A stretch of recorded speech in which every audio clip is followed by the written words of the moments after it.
Takže toto spôsobilo to, že keby sa naši prastarí rodičia zobudili a vstali z mŕtvych, tak by neverili tomuto systému, v ktorom žijeme my. Ešte iné prirovnanie. V roku 1820 približne 10% obyvateľov planéty sa dokázalo najesť do syta počas celého svojho života a 90% bolo hladných.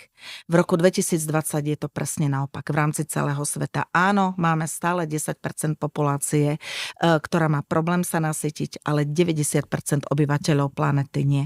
Takže ten systém potiahol aj menej vyspelé krajiny a určite je to fajn a buďme vďační, že ho máme a že žijeme v tejto dobe.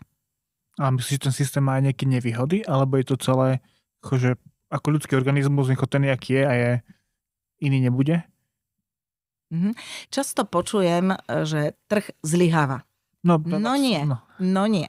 Moji študenti vedia, že toto slovné spojenie nemôžu povedať na skúške. Trh nepôsobí vo všetkých oblastiach.